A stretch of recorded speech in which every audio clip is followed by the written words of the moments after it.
पुरी की पवित्र धरती पर बसे जगन्नाथ मंदिर पुरी के आसपास एक छोटा सा गांव था, जहां गंगा नाम की एक स्त्री अपनी छोटे बेटे मोहन के साथ रहती थी। उसका जीवन संघर्षों से भरा था, लेकिन उसके चेहरे पर हमेशा एक अजीब सी शांति रहती थी।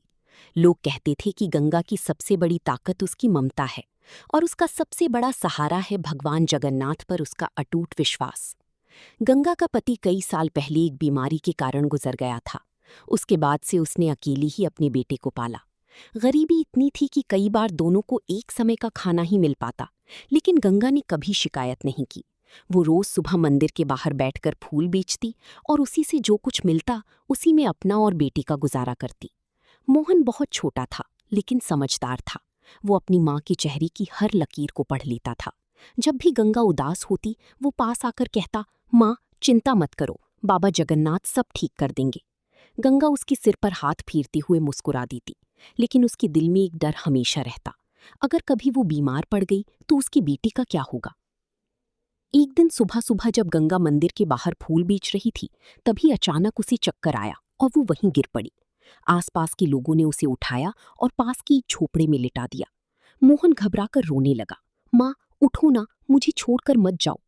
उसकी आवाज सुनकर कुछ लोग इकट्ठा हो गए, लेकिन किसी के पास इतना साधन नहीं था कि वे उसे डॉक्टर के पास ले जा सकें। गंगा ने धीरे धीरे आंखें खोली। उसकी हालत बहुत कमजोर थी।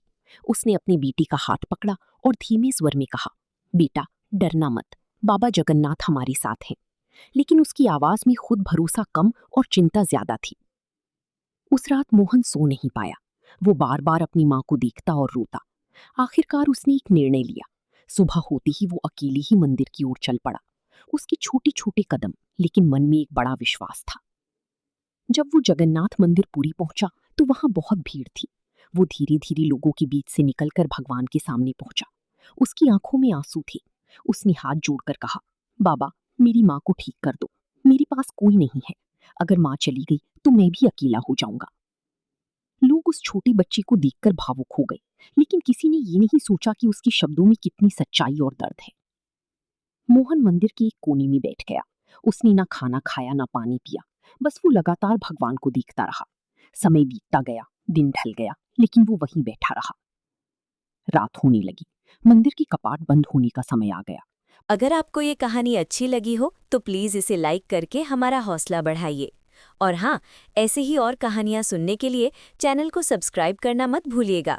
घंटी दबाइए ताकि अगली कहानी सीधे आप तक पहुँचे। तो मिलते हैं अगली कहानी में। धन्यवाद।